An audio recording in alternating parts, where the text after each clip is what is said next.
بسم الله الرحمن الرحيم.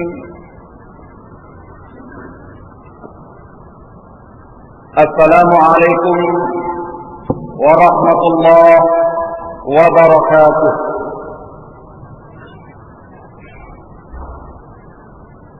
الحمد لله والصلاة والسلام على نبينا محمد وعلى آله وأصحابه والتابعين لهم بإحسان إلى يوم الدين. وأشهد أن لا إله إلا الله وحده لا شريك له، وأشهد أن محمدا عبده ورسوله صلى الله عليه وعلى آله وسلم. ثم أما بعد. Saudaraku sekalian, jamaah pengajian yang dimuliakan dan dirahmati oleh Allah Subhanahu wa taala. Pertama kali kami memohon maaf atas keterlambatan yang tidak disengaja ini, dan yang kedua,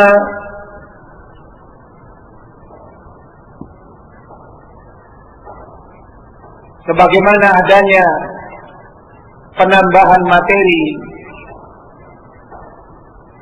maka apa yang akan kita kaji terlebih dahulu berkaitan dengan tafsir. Baru kemudian kalau Allah memberikan kelapangan waktu bagi kita, setelahnya mengkaji berkaitan dengan fikih ringan yang tentunya diharapkan bisa menjadi amalan kita dalam amalan ibadah kita sehari-harinya berkaitan dengan ibadah taharah, salat ataupun yang selainnya.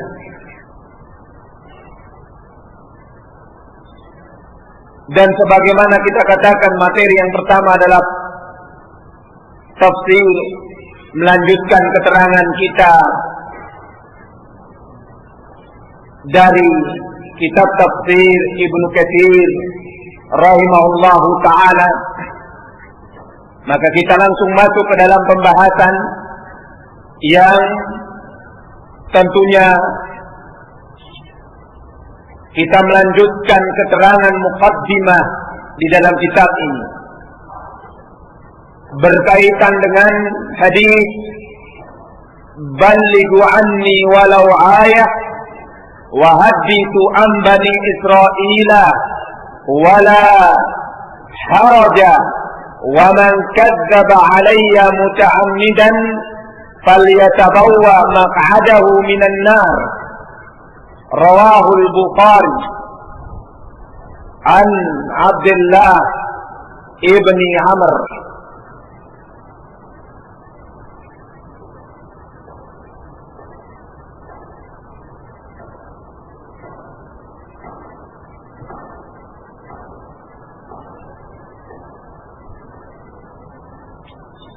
Rasulullah sallallahu alaihi wa ala alihi wasallam, beliau bersabda, sampaikanlah apa yang kalian dapatkan dariku, walaupun sekedar satu ayat,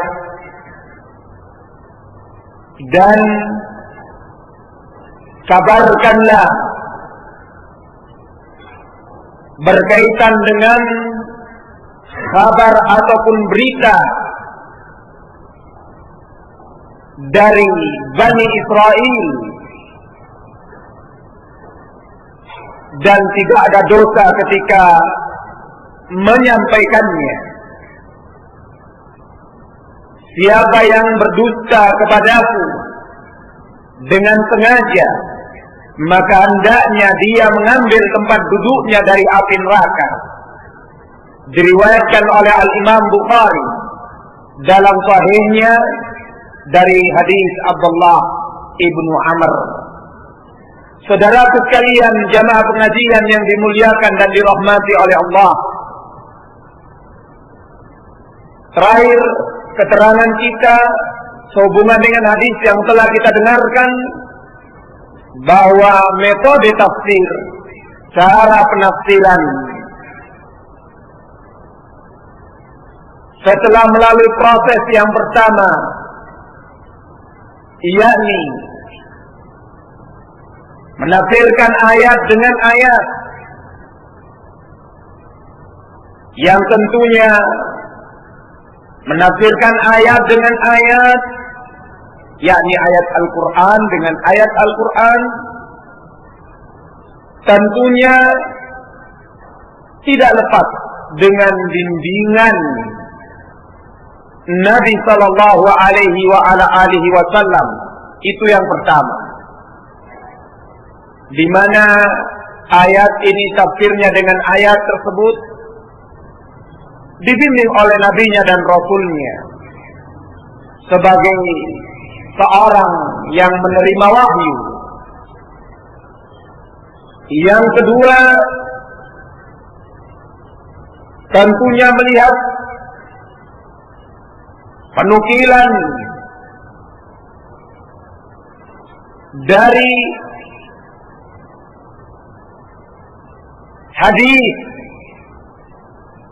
Rasulullah Sallallahu Alaihi Wasallam. Yang ketiga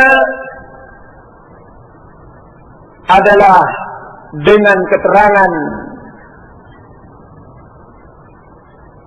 mereka, para ulama yang mendalam pengetahuannya terhadap tafsir, sehingga keterangan mereka membimbing kita bahwa ayat ini diterangkan oleh ayat tersebut. Demikian cara yang kedua, setelah ayat dengan ayat, adalah ayat dengan hadis Rasulullah Sallallahu Alaihi Wasallam. Sebagaimana telah kami katakan tadi, atau telah kita dengarkan bersama, bahwa beliau Sallallahu Alaihi Wasallam yang paling paham berkaitan apa yang datang dari firman dan kalam Allah Subhanahu wa Ta'ala tersebut, sehingga beliau Sallallahu Alaihi Wasallam ketika turun ayat, beliau katakan ayat ini maknanya demikian, atau yang diinginkan dengan ayat ini demikian. Dan tentunya mengetahui perkara tersebut, kalau itu datang dari Rasulullah, tentunya kita kembali kepada riwayat ataupun hadis yang diriwayatkan dari beliau Sallallahu Alaihi Wasallam dalam kitab-kitab hadis. Dan mereka para ulama dengan bersengaja menulis kitab periwayatan tentang tafsir dalam kitab-kitab hadis, seperti diantaranya Al-Imam Al-Bukhari rahimahullahu ta'ala dalam sahihnya, di situ ada kitab tafsir. Yang dalam kitab tafsir di situ didapatkan di mana Rasulullah mengatakan ayat ini diterangkan dengan ayat tersebut, dan didapatkan pula beliau menyatakan ayat ini maunya demikian dan demikian, sehingga kita dengan mudah mendapatkan keterangan tafsir dalam kitab-kitab hadis tersebut yang diinginkan disusun untuk penulisan tafsir, untuk berkaitan dengan penafsiran ayat. Terlebih lagi para ulama tafsir seperti diantaranya Al-Imam Abu Ja'far At-Tabari rahimahullahu ta'ala, tafsir beliau, tafsir atau Tafasir Jami'ul Quran di ayatil Quran, beliau rahimahullahu ta'ala membawakan dalam tafsir beliau satu ayat dengan beragam penukilan riwayat, baik itu yang datangnya dari Nabi Shallallahu Alaihi Wasallam langsung ataupun dari sahabat beliau ataupun dari para tabi'in sebagai murid-murid sahabat atau yang menimba ilmu di sisi sahabat, dan dari pembicaraan para tokoh-tokoh terkemuka ahli tafsir yang setelahnya. Demikian sehingga tafsir yang diinginkan dari Rasulullah setelah kitabullah, ayat dengan ayat, lantas ayat dengan hadis, didapatkan bukan kita menafsirkan ayat dengan pendapat dan pandangan kita, wallahu ta'ala a'lam bis-shawab. Yang ketiga, dengan penafsiran yang dinukilkan dari para sahabat Nabi, secara khusus mereka yang dikatakan alimnya, ahlinya, seperti dinukilkan dari Khulafa ar-Rasyidin, atau seperti dinukilkan daripada Abdullah ibn Mas'ud sebagai tokoh utama dalam bidang tafsir di zaman sahabat setelah Khulafa ar-Rasyidin yang 4, atau sahabat yang mulia Abdullah ibn Abbas yang telah kita dengarkan bagaimana kisahnya terdahulu.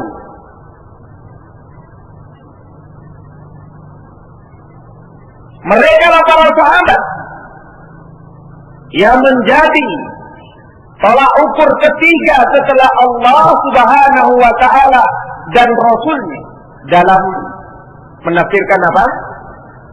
Menafsirkan Al-Quran.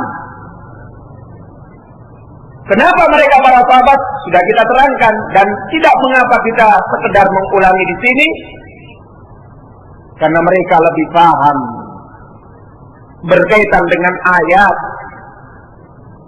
Mereka lebih mengerti berkaitan dengan ayat, karena mereka mengetahui di mana ayat itu turun dan untuk siapa ayat tersebut. Sebagaimana perkataan Abdullah ibn Abbas ketika mendebat siapa? Al-Khawarij, yang telah kita sampaikan kisahnya dan kita telah dengarkan bersama, dan telah disampaikan oleh para duat dalam kisah yang ma'ruf, debatnya Ibnu Abbas kepada mereka Khawarij. Dan mereka para sahabat, orang yang paling mengerti apa yang dikatakan oleh Rasulullah dan paling paham apa yang dimaksudkan oleh beliau sallallahu alaihi wasallam. Sehingga mereka adalah orang-orang yang terbaik di umat ini setelah nabinya sallallahu alaihi wasallam. Sehingga itu pula tidak boleh kita menafsirkan secara langsung dengan pendapat kita, dengan melangkahi mereka para sahabat. Dan dengan keterangan tafsir sahabat ini kita masuk kepada keterangan di sini kaitannya dengan kisah-kisah Bani Israil. Saudaraku sekalian yang dimuliakan dan dirahmati oleh Allah Subhanahu wa taala. Sebagian para sahabat ada di antara mereka yang mereka mendapatkan keterangan-keterangan atau kisah-kisah dari Bani Israil pada zaman mereka. Namun kisah-kisah Bani Israil tersebut tidak lantas mereka meriwayatkannya, mengabarkannya secara khusus berkaitan dengan tafsir. Tapi setelah adanya proses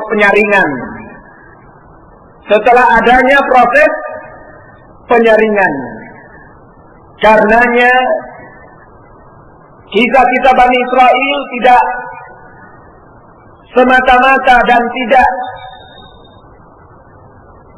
secara keseluruhan dibawakan oleh para sahabat dalam menerangkan tafsir ayat atau dalam mendukung keterangan tafsir ayat, tapi setelah melalui proses penyaringan, apakah ini betul? Apakah ini benar? Tidak menyimpang dari syariat, tidak melawan apa yang disabdakan oleh beliau sallallahu alaihi wasallam, barulah mereka menyampaikan. Tapi kalau tidak bisa dipastikan, mereka mendiamkannya.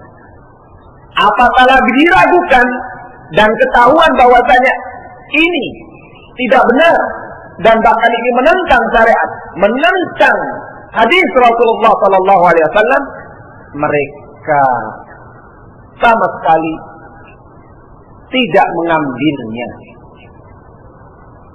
Bahkan mereka membuangnya jauh-jauh. Alih-alih ingin dijadikan apa? Sebagai penguat, sebagai pendukung daripada tafsir ayat. Demikian saudaraku sekalian yang dimuliakan dan dirahmati oleh Allah. Sikap yang seperti ini dari mereka para sahabat sebagai sifat yang perlu dicontoh. Karena sifat ini adalah sifat yakni amanah dan sifat ilmiah. Mereka paham dan mereka sadar bahwa apa yang datang dari Allah tidak pantas ditafsirkan dengan yang lainnya. Kalaupun didapatkan dari Bani Israil sekedar sebagai penguat pendukung tafsir, itu pun yang benar. Yang tidak benar, yang bahkan itu adalah berita bohong, berita dusta dan melanggar, bahkan melawan dari apa yang datang dari hadis Rasulullah, mereka hilangkan, mereka buang. Kenapa mereka mengambil kisah ini? Sebagaimana telah kita dengarkan tadi dari Rasulullah sallallahu alaihi wasallam yang sebelumnya beliau berkata, hadithu anni walau ayat. Sampaikanlah apa yang datang dariku walaupun satu ayat. Walaupun satu ayat. Apa yang datang dariku setelah kalian mengilmuinya, setelah kalian mempelajarinya, bukan sebelum kalian mempelajarinya. Karena ayat ini disalahpahami oleh beberapa orang atau sebagian manusia. Katanya Rasulullah menyuruh untuk menyampaikan satu ayat. Jadi apa yang kita ketahui dari ayat ya kita sampaikan.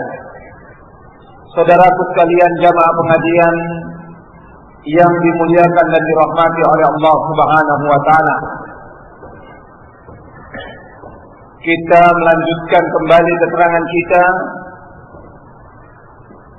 bahwasanya Rasulullah sallallahu alaihi wa ala alihi wasallam beliau bersabda, "Ballighu anni walau ayah." Kabarkanlah dariku apa yang kalian dapatkan, walaupun hanya berupa satu ayat. Tadi keterangan kita bahwasanya menyampaikan apa yang datang dari beliau tentunya mesti ataupun harus dibarengi dengan ilmu atau dengan tahapan mempelajarinya terlebih dahulu, memahaminya terlebih dahulu, baru menyampaikannya. Tidaklah semata-mata kita menyampaikan apa yang datang dari beliau, tapi tidak kita mengerti, tidak kita memahaminya, dan tidak pula tanpa proses pembelajaran terlebih dahulu. Karena hal tersebut bisa menjatuhkan kita ke dalam kesalahpahaman dan bisa menjatuhkan kita kepada mengatakan terhadap agama Allah dengan satu perkataan yang Allah tabaraka wa ta'ala tidak pernah ridha dengan perkataan tersebut.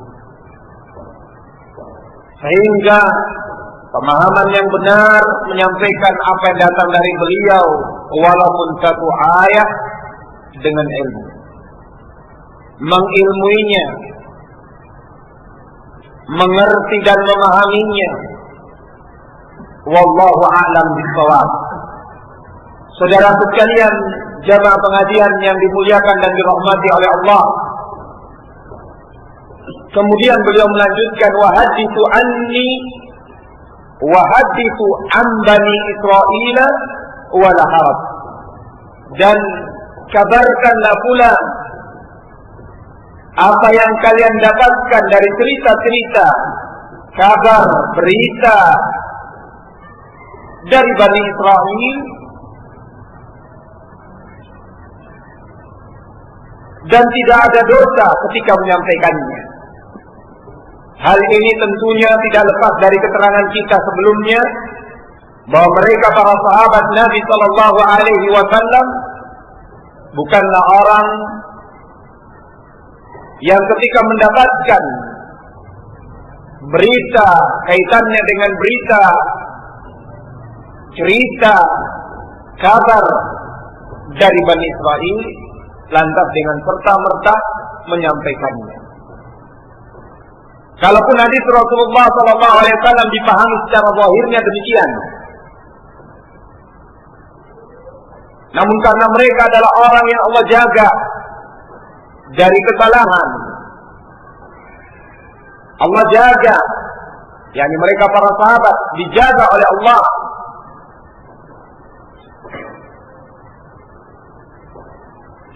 Walaupun keberadaannya sebagai manusia tidak luput daripada kesalahan, karena yang maksum terjaga itu hanyalah Nabi sallallahu alaihi wasallam. Cuman mereka para sahabat terbimbing dengan bimbingan Allah dan bimbingan Nabi-Nya sallallahu alaihi wasallam, di mana sabda beliau sallallahu alaihi wasallam sampaikan dari Bani Israil atau berita-berita Bani Israil kepada manusia dari apa yang kalian dapatkan dan tidak ada dosa, bukan dipahami semua berita dan bukan dipahami apa saja yang datang dari berita, dan juga bukan dipahami apakah berita itu benar atau bahkan mendukung atau sebaliknya merongrong, menyelisihi. Mereka para sahabat Nabi menyaringnya, melihatnya, tidak serta-merta berita datang lantas mereka sebarkan kaitannya dengan hizb kisah dari Bani Israel tersebut yang diinginkan secara khusus di sini hubungannya dengan apa? Tafsir. Penguatan tafsir yang akan kita dengarkan nantinya. Mereka dengan apa disabdakan oleh Rasulullah menyaring, melihat ini berita yang tidak benar, berita yang kedustaannya ada padanya, karena tidak bisa dipertanggungjawabkan. Ini berita yang benar karena sesuai dengan syariat, bahkan menguatkan syariat. Ini berita yang hubungannya dengan syariat tidak dibenarkan dan syariat juga tidak mendustakannya. Maka yang demikian ini dibiarkan begitu saja. Jadi mereka menyaring, sehingga yang tampil kepada kita, yang sampai kepada kita itu setelah adanya proses penyaringan dari mereka. Namun karena keberadaan berita itu bisa saja sampai, kalaupun tidak disampaikan melalui mereka, berita itu bisa sampai kalaupun berita itu tidak disampaikan oleh mereka. Bahkan berita yang dusta sekalipun bisa sampai. Karenanya apa yang datang dari berita Bani Israel yang itu tidak benar, yang itu berita-berita dusta, tidak bisa disandarkan kepada mereka. Tidak bisa disandarkan kepada mereka para sahabat Nabi sallallahu alaihi wa ala alihi wasallam. Wallahu a'lam bishawab.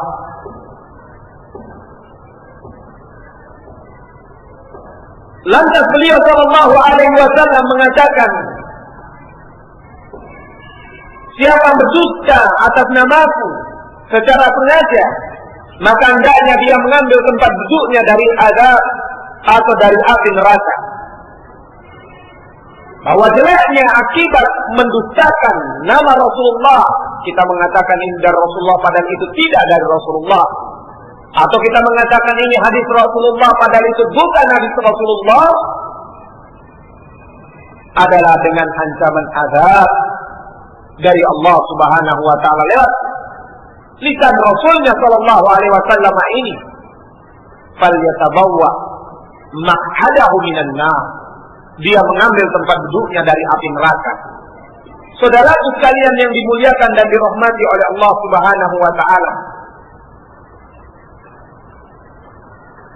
kita kembali kepada keterangan cerita-cerita Bani Israel yang didapatkan dari mereka para sahabat adalah berita.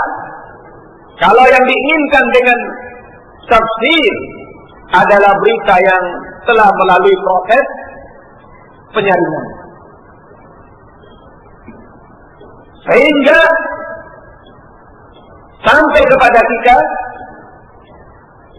berita-berita tersebut dinukilkan oleh para ulama di dalam kitab tafsir. Makanya ada didapatkan berita-berita Bani Israel dalam kitab-kitab tafsir.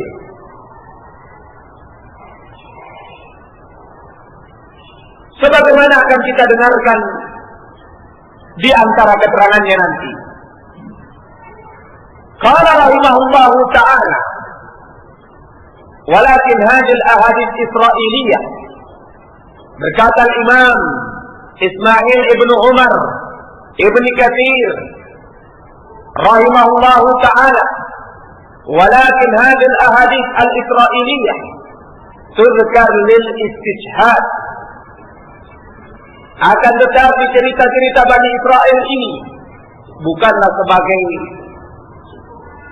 patokan tafsir, bukanlah sebagai sandaran di dalam tafsir, namun disebutkan cerita-cerita Bani Israel tersebut untuk sebagai penguat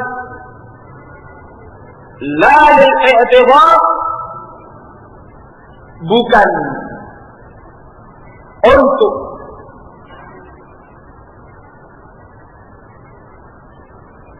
menguatkan ataupun mengokohkan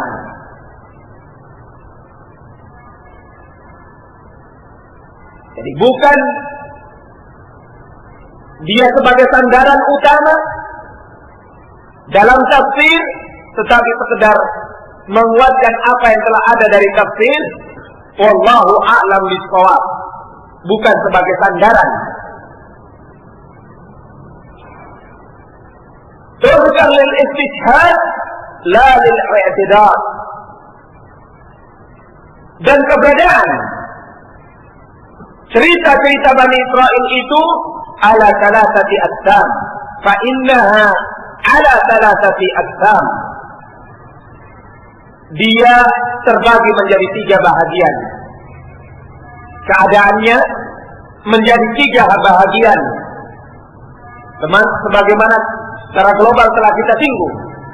Di sini dirinci oleh beliau rahimahullahu taala. Ahaduhuma atau ahaduha ma'alimna sihatahu mimma biaidina mimma yashhadu lahu bisidqi fadaka sahih. Mimma yashhadu lahu bisidqi fadaka sahih. Yang pertama, apa yang jelas dan benar-benar kita ketahui sahihnya. Jelas dan benar kita ketahui sahihnya dari apa yang ada di hadapan kita, tentunya dari kitab-kitab hadis. Seperti contoh cerita yang ma'ruf, ada 3 orang masuk ke dalam gua, lantas gua itu tertutup dengan penutup batu besar. Ketiganya menyebutkan tentang amalan-amalannya. Ini satu contoh dari banyaknya atau beberapa cerita Bani Israel yang sahih. Cerita tersebut disebutkan oleh Imam Muslim dalam apa? Dalam sahihnya. Padahal Rasulullah tidak menyebutkan tentang keberadaan umat beliau, tapi umat terdahulu. Umat terdahulu dari kalangan Bani Israel.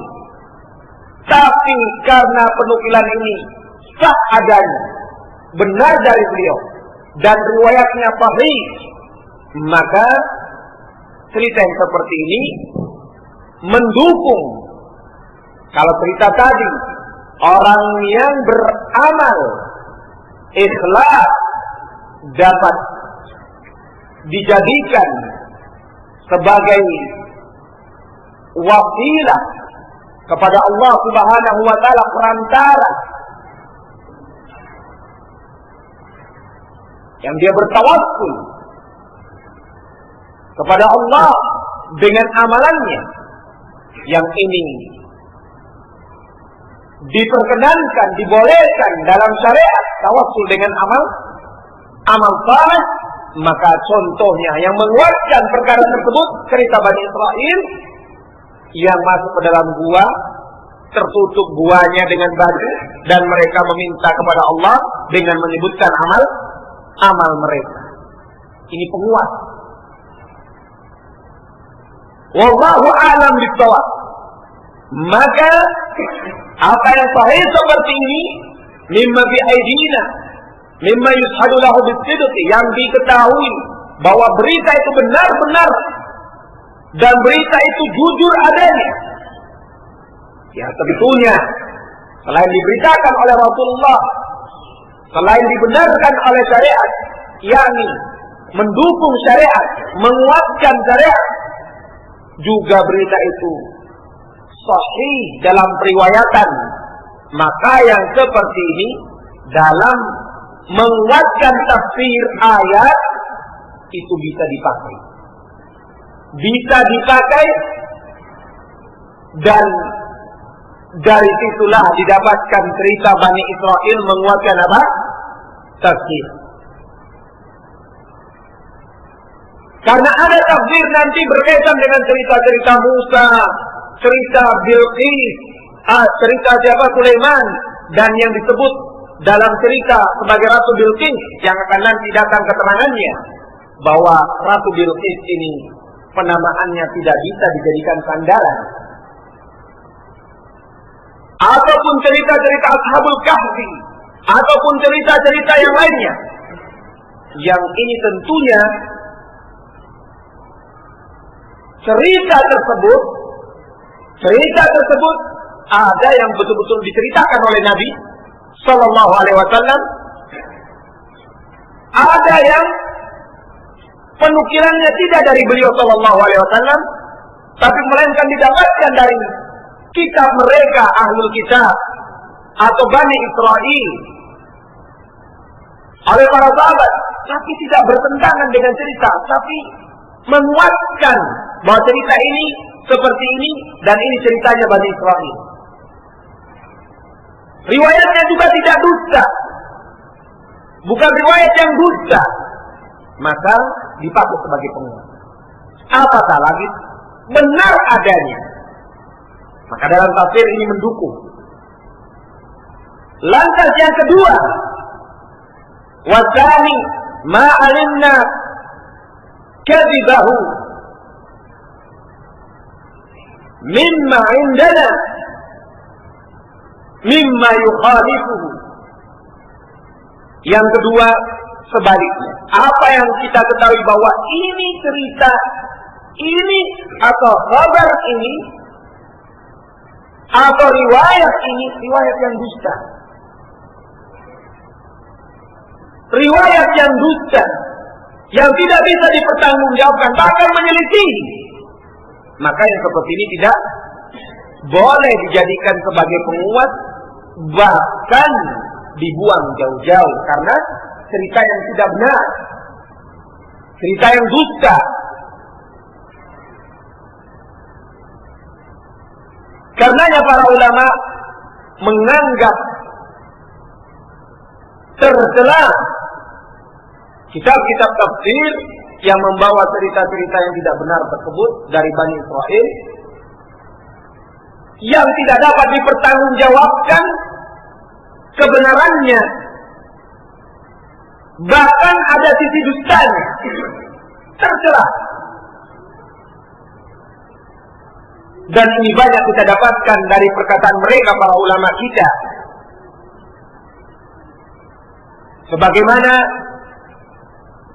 Al-Imam Taqiyuddin Syekhul Islam Ibnu Taimiyah dalam kitab Muqaddimah Usul Tafsir ditanyakan beberapa tafsir. Ada di antara tafsir yang ditanyakan, beliau mengatakan tafsir ini sekedar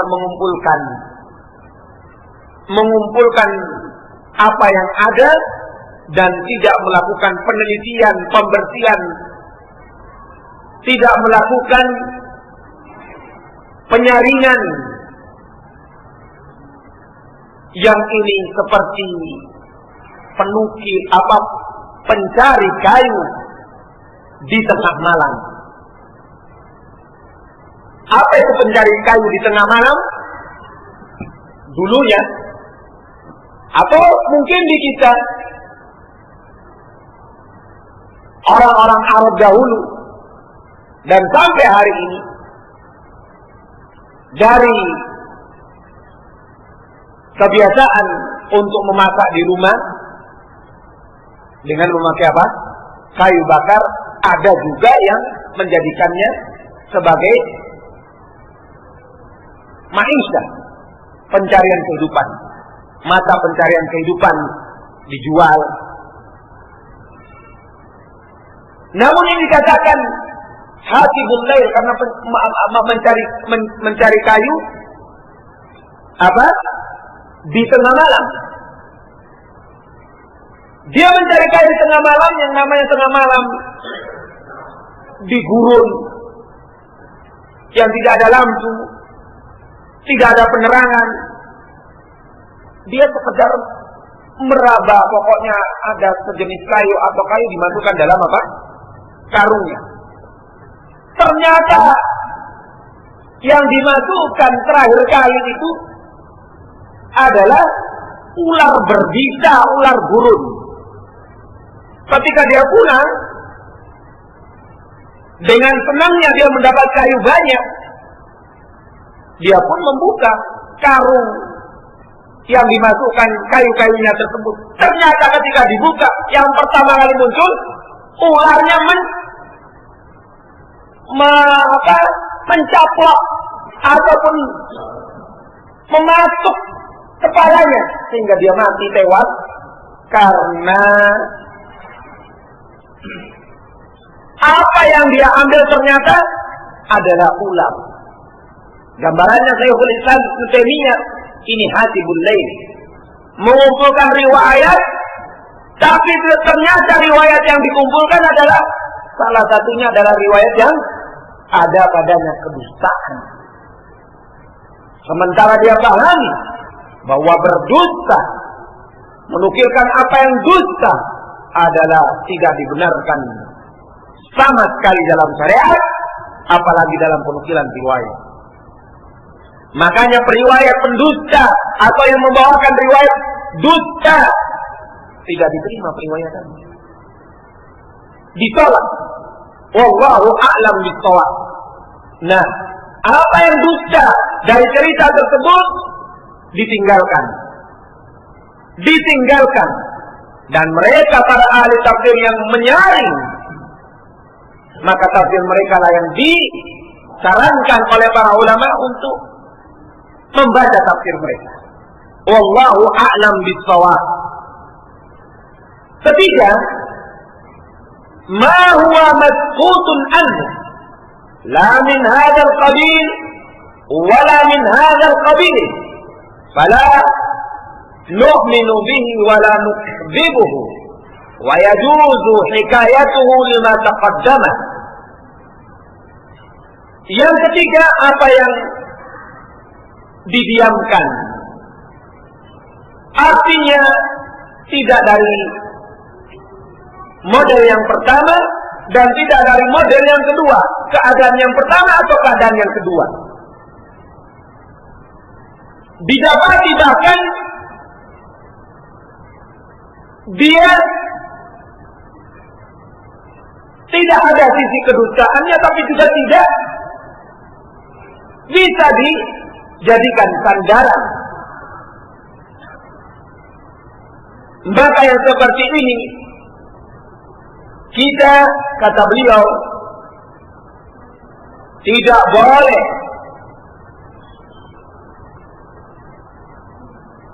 mendustakan dan tidak boleh semata-mata bersandar terhadap pemberitaan tersebut. Namun kalau sekedar menghikayatkan, maka penghikayatannya dipandang masih diperkenankan. Namun apa yang beliau katakan yang ketiga ini, di sana ada ulama yang mengomentari bahwa yang ketiga pun menghikayatkannya itu dalam status memang perlu. Kalau tidak perlu, dibiarkan begitu saja.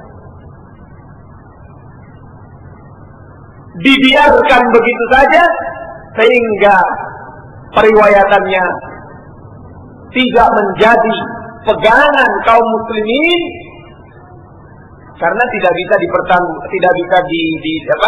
dipertanggungjawabkan, tidak bisa dijadikan sandaran, dan tidak bisa didustakan, karena khawatir kalau didustakan benar adanya. Dinukilkan sesuai dengan hajat. Dinukilkan sesuai dengan hajat. Wallahu a'lam bishawab. Wa ghalibu dzalika mimma la fa'idah fihi ta'udu ila amrin dini dan kebanyakan yang ketiga ini adalah kabar atau berita akan Bani Israel, tentang Bani Israel yang keadaannya tidak ada faedah yang bisa kita dapatkan faedah tersebut, kemanfaatannya untuk agama kita. Sehingga tadi kita katakan, para ulama mengomentari, ini pun sekedar hajat karena tidak ada kemanfaatannya, tidak ada faedahnya. Contoh misalnya, kama yadhkuruna min mithli hada asma'i ashabil kahfi.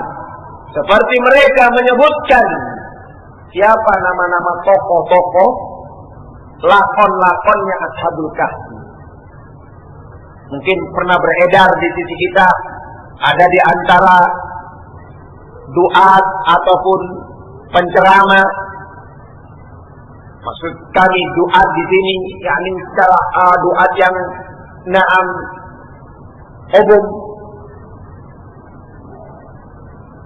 menukilkan kepada kita penceramah atau bahkan mungkin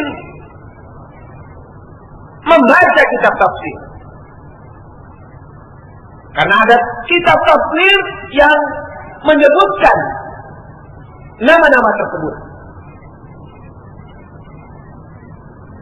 Yang disebutkan namanya Ashabul Kahfi ini, si A, si B, si C.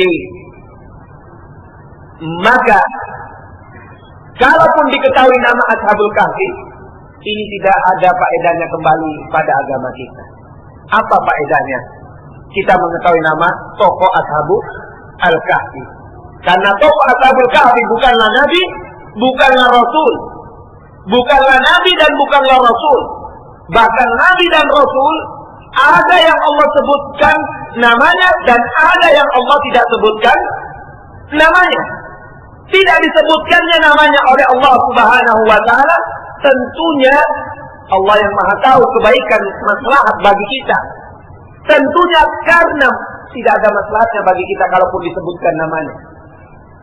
Sehingga Allah sembunyikan nama tersebut, yang disebutkan hanyalah nama-nama yang sampai kepada kita Nabi dan Rasul, Nuh, Musa, Ibrahim, Isa, ataupun yang terakhir Nabi kita Muhammad sallallahu alaihi wasallam. Ada yang tidak disebutkan oleh Allah Subhanahu wa taala. Sisi maslahat, dan Allah Subhanahu wa taala yang paham mana yang maslahat, mana yang tidak. Lantas kaitannya hubungannya dengan tokoh-tokoh Ashabul Kahfi, kembalinya dalam urusan agama kita tidak ada.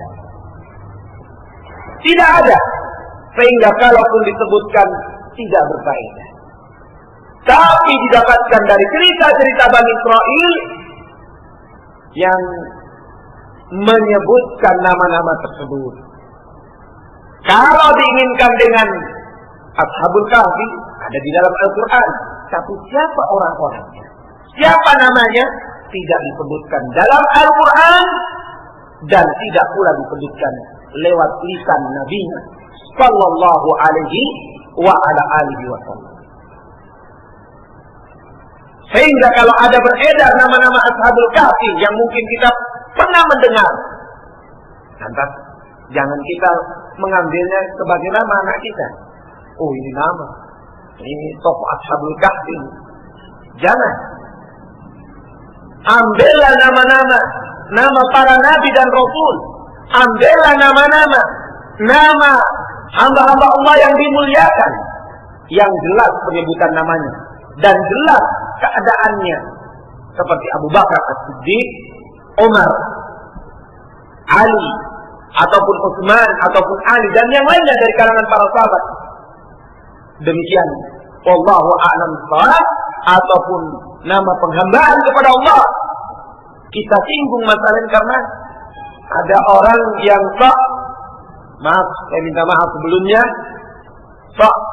modern atau mencari nama anak itu yang menyelisih orang banyak. Katanya kalau Muhammad satu kampung ada. Satu kampung kita ada 500 orang misalnya. Muhammad di satu kampung 500 orang ini. 300 orang namanya Muhammad, 200 yang bukan. Masa Muhammad, saya beri nama anak saya lagi Muhammad lagi. Untuk dapat nama tokoh Ashabul Kahfi dia katakan, oh ini keren ini namanya. Seperti itu. Kita jangan menang, karena nama ini belum tentu nama itu yang betul. Kalaupun tidak kita dustakan, tapi kita tidak bisa memastikan, maka kita diamkan, biarkan apa ada. Wallahu a'lam bishawab. Ini satu contoh. Karena hubungannya dengan nama, biasanya penamaan anak. Penamaan anak, karena katanya mau menamakan anak dengan anak-anak yang saleh, nama orang-orang saleh, ini namanya Ashabul Kahfi. Wallahu a'lam bishawab. Demikian pula laun kalbihim,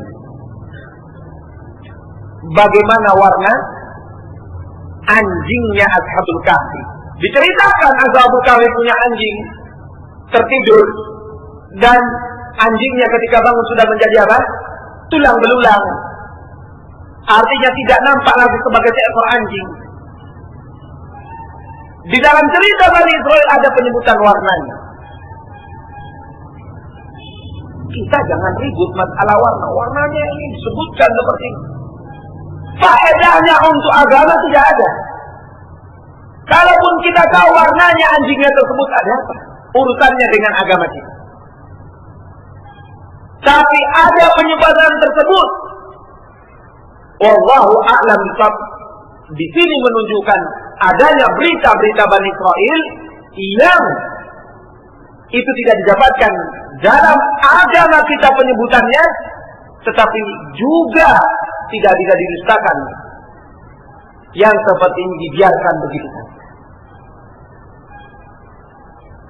Tidak bisa menjadi penguat bahwa anjingnya begini. Jadi anjingnya Ashabul Kahfi itu dikatakan anjingnya itu warnanya ini. Wallahu a'lam bishawab. Tidak bisa dijadikan penguat atau sandaran terhadap tafsir berkenaan dengan anjingnya Ashabul Kahfi. Kalaupun ada, itu tidak memberikan faedah kepada perkara agama kita. Wallahu a'lam bishawab. Wa adaduhum, dan jumlah mereka. Berapa jumlahnya? Demikian pula disebutkan Ashabul Kahfi tapi tidak disebutkan jumlahnya. Demikian pula apa Musa min ayyi sajar kanat. Demikian pula cerita tentang Musa memiliki tongkat. Tongkat yang dilemparkan kepada para penyihir tersebut, kemudian apa? Menampakkan sebagai ular yang besar. Tongkatnya Musa ini tidak ada penyebutannya terbuat dari kayu apa atau dia dari kayu apa.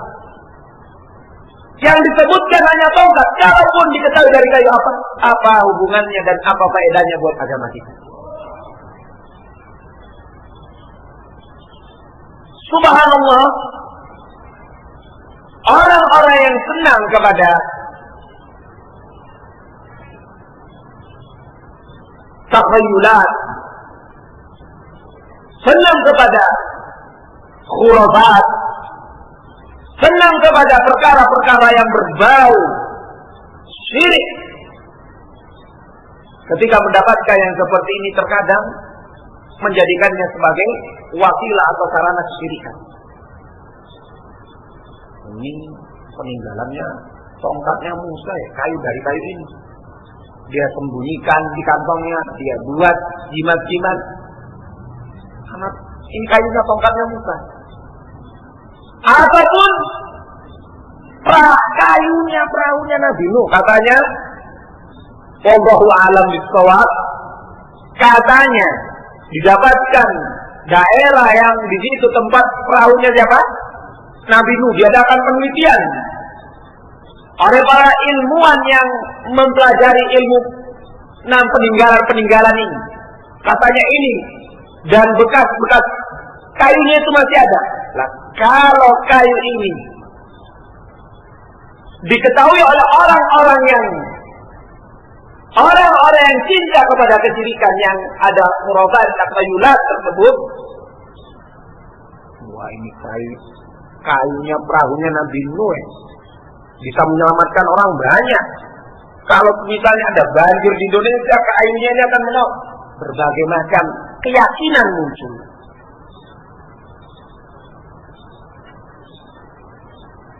Kenapa Allah Subhanahu wa Ta'ala tidak menyebutkan? Tentunya padanya ada maslahat dan tentunya tidak ada faedah yang kembali kepada agama kita. Bahkan di sisi sebagian orang bisa menjadi wasilah kepada apa? Kesyirikan. Wallahu ta'ala a'lam bishawab. Demikian tongkat Musa dari pohon apa atau dari kayu apa dia? Kalau kita kenal ada kayu jati, ada kayu yang lain. Ini dari kayu apa? Pohon apa dia? Kama demikian pula asma' tuyur allati ahyaha Allahu li Ibrahim.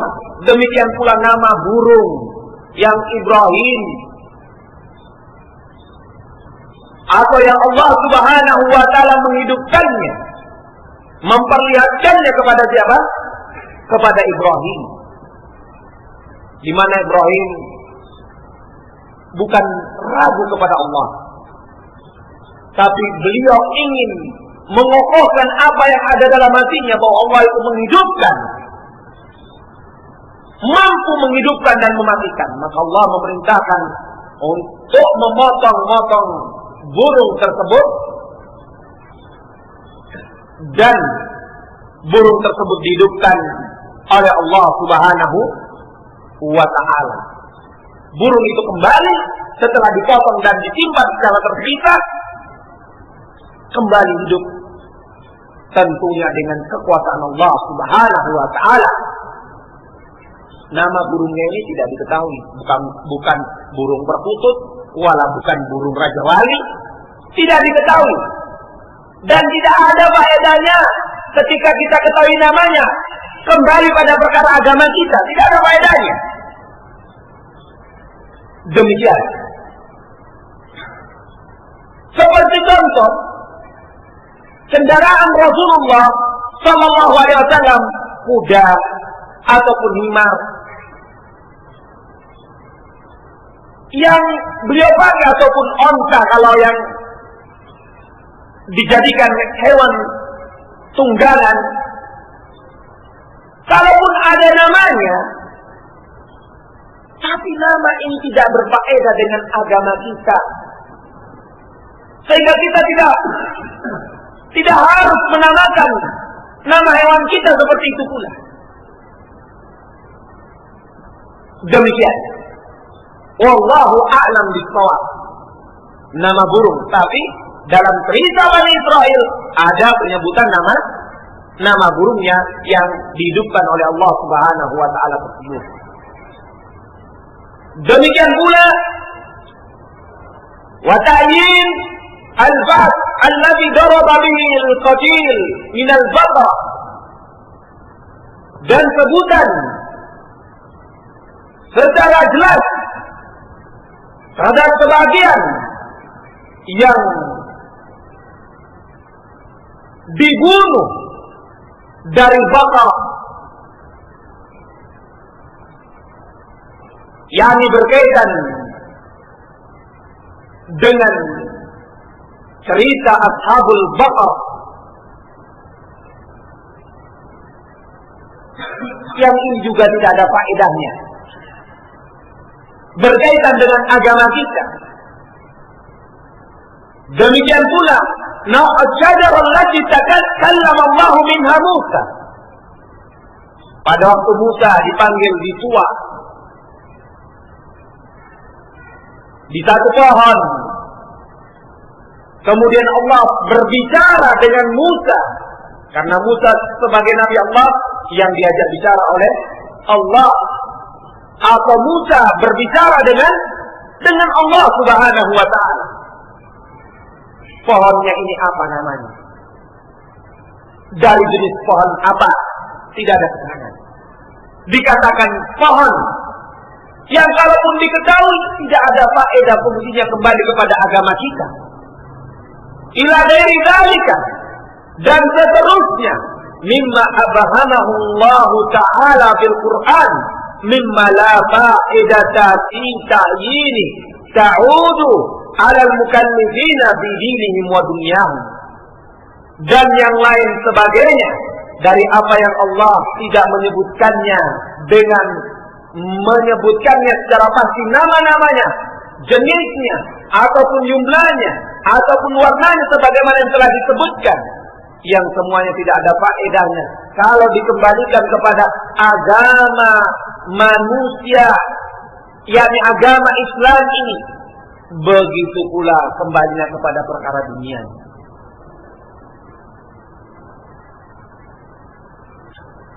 Sehingga penyebutan itu dibiarkan begitu saja, dan kita ingin sebutkan tadi penyebutan Ratu Saba yang ma'ruf dan masyhur.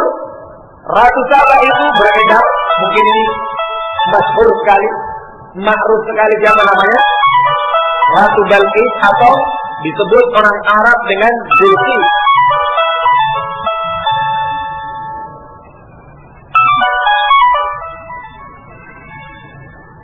Ratu Bilqis katanya itulah Ratu Saba, atau Ratu Saba itu adalah namanya Bilqis. Namun saudaraku sekalian yang dimuliakan oleh Allah, pemastian apakah Ratu Saba itu Bilqis perlu ditinjau, karena Bilqis dengan penamaan Bilqis ini tidak didapatkan riwayat yang benar, yang sahih bahwa Ratu Saba itu namanya Bilqis. Yang ada Ratu Saba, yang ada Ratu Saba. Dan kalaupun disebutkan namanya, ya kembali tadi pada perkara tidak ada faedahnya untuk agama kita. Dan jangan karena keberadaannya Bilqis ini diceritakan dengan cerita yang kita dengarkan, kita katakan anak kita namanya Bilqis atau Balqis. Lah, kita katakan dengan nama istri-istri Nabi. Kita katakan dengan wanita-wanita salihah yang jelas keberadaannya, namanya. Jangan kita memasang apa yang belum jelas. Karena cerita yang seperti itu dalam fungsinya dibiarkan demikian, tidak dijadikan pegangan dan tidak dijadikan sebagai simbol. Wallahu a'lam bishawab. Inilah yang berkaitan dengan cerita-cerita Bani Israel yang banyak didapatkan di dalam cerita-cerita tafsir. Kaitannya dengan Bani Israel atau umat-umat sebelumnya. Namun cerita-cerita tersebut ada yang benar, ada yang tidak benar, ada yang tidak bisa diketahui kebenarannya dan tidak bisa pula didustakan. Cerita-cerita tersebut terkadang dinukilkan bahwa sahabat ini yang menukilkan, bahwa sahabat ini yang menceritakan. Maka kita kembali kepada permasalahan yang telah kita dengarkan sebelumnya, bahwa sahabat tidaklah menceritakan kalau itu tidak benar. Sahabat menceritakan apa yang benar karena mereka menyaring.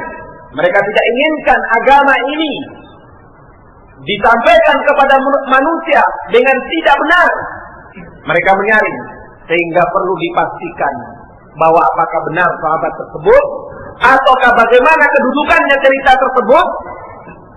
Jangan dijadikan sebagai sandaran, terlebih lagi dalam perkataan yang mulia, yakni apa yang datang dalam firman Allah Subhanahu wa ta'ala, wallahu a'lam bishawab. Dengan demikian, mereka para sahabat yang perkataannya tentang tafsir menjadi nomor yang ketiga setelah Al-Quran, setelah As-Sunnah, terlepas daripada tuduhan-tuduhan dan lemparan-lemparan yang tidak benar, bahwa mereka para sahabat ternyata juga menukilkan apa? Cerita-cerita Bani Israel yang ceritanya itu begini, ternyata tidak benar. Kenapa kita tidak boleh? Wallahu a'lam bishawab, ini tidak benar adanya. Demikian saudaraku sekalian yang dimuliakan dan dirahmati oleh Allah. Selanjutnya yang keempat, bahwa tafsir, cara penafsiran atau metode tafsir yang dibenarkan di dalam agama ini, kaitannya, hubungannya dengan ayat Allah, yakni menggunakan dengan apa yang didapatkan penafsirannya dari tabi'in.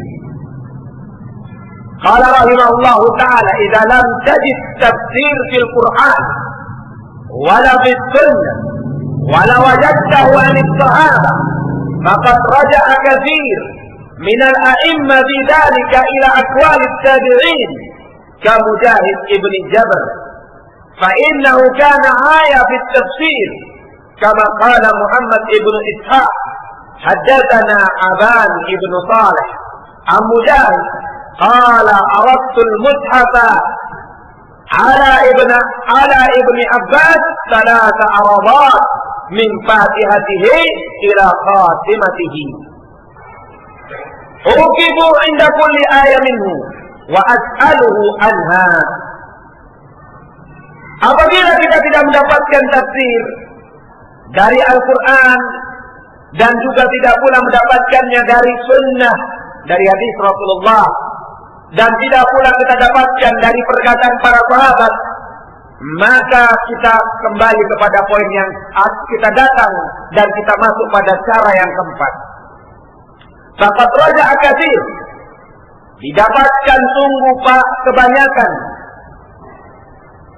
mereka para ulama, para imam dalam tafsir kembali pada poin yang keempat, posisi yang keempat, pada perkataan tabi'in. Tabi'in itu siapa? Orang-orang yang menimba, mengambil ilmu di sisi para sahabat Nabi. Itu tabi'in. Kalau dia tidak mengambil ilmu di sisi para sahabat Nabi, ya tidak dikategorikan dia apa? Tabi'in. Dia adalah orang yang menimba ilmu, mengambil ilmu, tentunya ilmu agama dari para sahabat Nabi. Karenanya dikatakan tabi'in murid sahabat Nabi, atau para tabi'in mereka murid-murid para sahabat Nabi. Dan tentunya mereka dari orang-orang Islam, karena orang-orang kafir tidak ternilai wallahu a'lam bishawab. Seperti contohnya di antara tabi'in yang dijadikan sandaran perkataannya dalam bidang tafsir, seperti Mujahid ibn Jabr. Mujahid ibn Jabr, seorang tokoh yang besar dalam bidang tafsir dari kalangan tabi'in, murid sahabat yang mulia, tokoh tafsir dari kalangan sahabat Abdullah ibn Abbas. Abdullah ibn Abbas, fa innahu kana ayat fi tafsir. Mujahid ini, beliau adalah gambaran tafsir para tabi'in, atau merupakan lambang tafsir dari kalangan tabi'in. Kenapa demikian? Muhammad ibn Ishaq mengatakan, telah mengkhabarkan kepadaku Aban ibnu Saleh. Aban ibnu Saleh mengatakan dari Mujahid bahwa Mujahid pernah memperhadapkan mushaf Al-Quran kepada Ibnu Abbas. Memperhadapkannya bukan diperlihatkan, tapi memperhadapkannya dengan membaca dan mempelajarinya. Kalau ini diperhadapkan hanya satu kali, kita sudah mengatakan luar biasa, namanya Al-Quran. Inilah contohnya tafsir. Ini contoh tafsir dari Al-Fatihah sampai apa? Sampai An-Nas, yang bentuknya tulisannya seperti ini, kecil-kecil. Kalau satu kolom ini dijadikan satu halaman bisa. Ini 4 kolom. Jadi kalau 4 kolom itu bisa jadi berapa? 4 halaman. 4 halaman lantas dipres, hurufnya dikecilkan menjadi tafsir, tebelnya segini. Kalau ini diurai, ya tebelnya jangan ditanya. Tentunya tebel yang seperti ini ringkasan. Ini ringkasan. Ringkasan ini ringkasan tafsir Ibnu Katsir. Wa tafsir Ibnu Katsir dikatakan ulama ringkasan tafsir Ibnu Jarir At-Tabari. Ibnu Jarir At-Tabari ya gambarannya begini lah. Mujahid Ibnu Jabir memperhadapkan mushaf yang kita pegang itu kepada Ibnu Abbas, lembaran demi lembaran, ayat demi ayat, salasa arabah, 3 kali. Jadi ketika membaca dari awal ayat Bismillahirrahmanirrahim, awal ayat sebelum masuk Al-Fatihah, apa itu Bismillahirrahmanirrahim? Ibnu Abbas menerangkan Bismillah itu begini, ada keterangannya demikian. Allah itu dari kalimat ini, gambarannya seperti itulah. Alhamdulillah itu apa? Alhamdulillah, alif lamnya, hamnya, lillah, rabbil alamin, terangkan. Subhanallah, penerangan mungkin bisa berjalan beberapa waktu. Ini setelah selesai surah Al-Fatihah, Al-Baqarah, terus ayat per ayat per surah sampai ke surah An-Nas, terakhir An-Nas. Karena surah yang paling akhir adalah An-Nas menurut susunan apa? Mushaf Al-Utsman. An-Nas. Setelah itu bukan merasa cukup beliau. Wah, satu Al-Quran selesai. Beliau datang lagi besoknya ke Ibnu Abbas. Setelah berjalan beberapa lama, datang lagi ke Ibnu Abbas. Saya mau nanya lagi. Bismillahirrahmanirrahim itu apa? Mulai dari Al-Fatihah lagi. Kalau kita main. Kalau belajar begini dalam bahasa orang Jawa ini suwen, namanya kelamaan. Orang sudah sampai di bulan, kita masih bismillah aja. Kelamaan kalau yang seperti ini. Tapi seperti itulah para ulama kita. Telaten dan teliti. Sehingga agama ini sampai kepada kita betul-betul murni. Kalau ulamanya dahulu kayak kita, waduh, sampainya agama ini pada hari ini kayak masakan campur aduk entah apa. Sayur juga bukan, bubur juga bukan. Al-muhim ini makanan apa? Amburadul, itulah agama yang sampai kalau orangnya kayak kita. Tapi orang-orangnya kayak Mujahid, telaten, teliti, ayat per ayat, lantas dikatakan, disampaikan, sehingga agama ini sampai murni, bersih, sampai hari kiamat. Wallahu a'lam bishawab. 3 kali memperhadapkan kepada Rasulullah, kepada Ibnu Abbas. Itu bukan pekerjaan yang kita mempelajari atau kita tipis. Sekali aja. ini muka ustaz kita ini lagi. Besok ini lagi. Yang sedikit ini yang satu mushaf 3 kali, ayat per ayat, kalimat per kalimat, semuanya kuat dan telaten, teliti, sabar. Itulah yang dicontohkan oleh para ulama.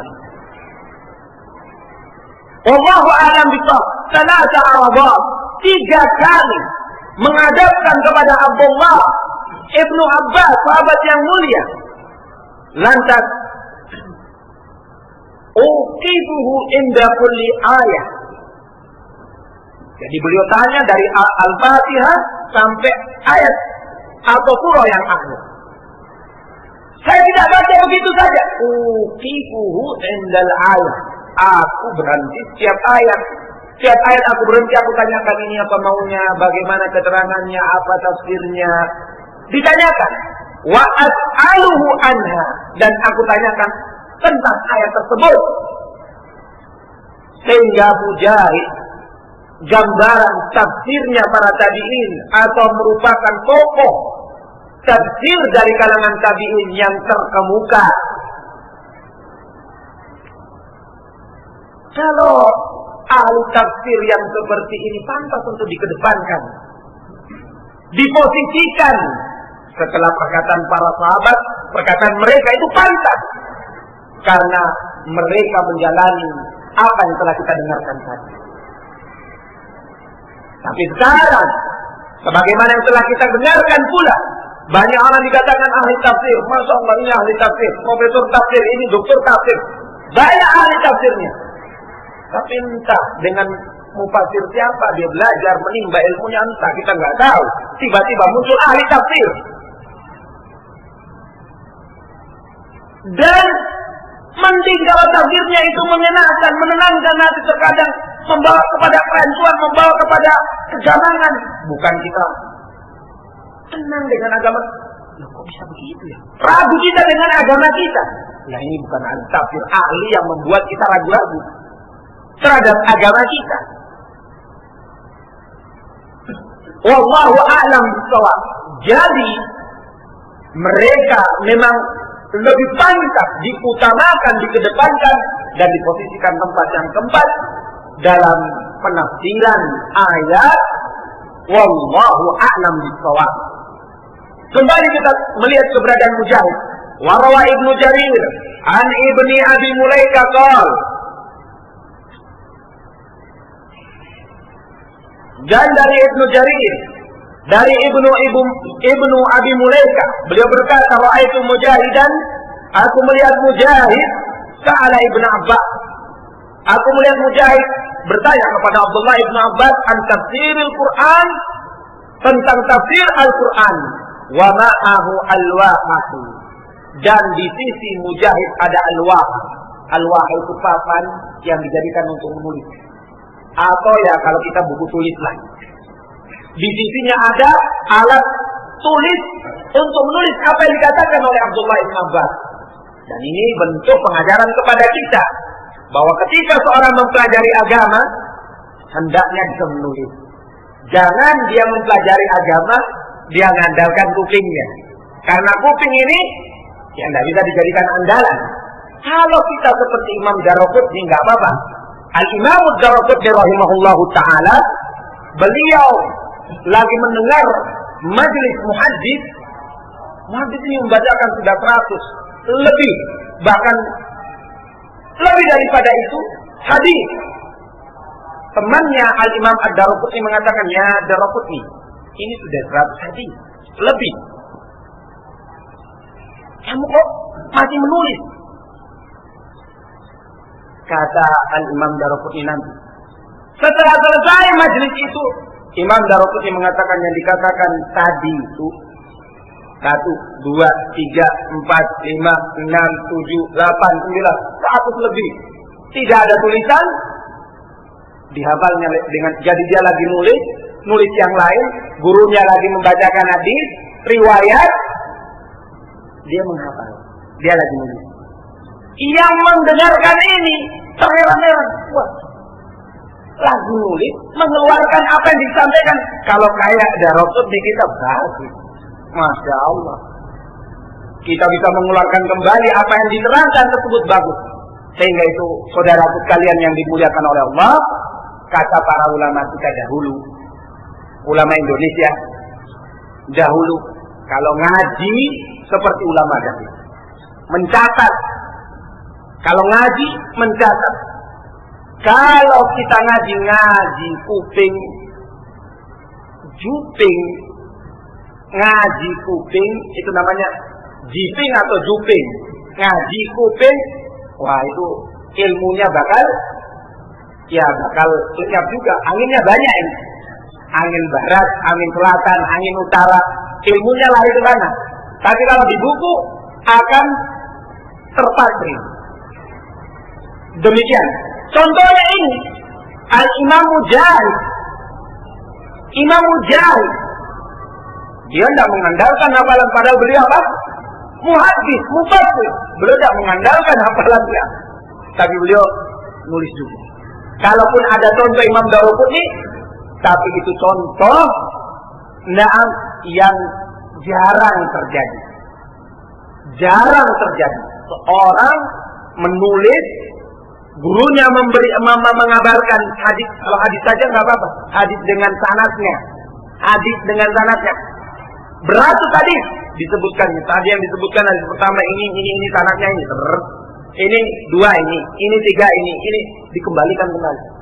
Disebutkan hadis tersebut. Wallahu a'lam bishawab. Kita kembali kepada keterangan tafsir ini sebagai faedah. Karena kebanyakan saudara-saudara kita atau kita mungkin terkadang membiarkan majelis hilang, faedah begitu saja, dan mudah-mudahan ini menjadi pelajaran yang besar bagi kita semua. Wallahu a'lam bishawab. Kita kembali kepada tafsir atau keterangan di sini bahwasanya Mujahid betul-betul belajar, sehingga kalau diambil tafsirnya dari Mujahid, ilmunya itu tidak lepas daripada ilmunya siapa? Sahabat.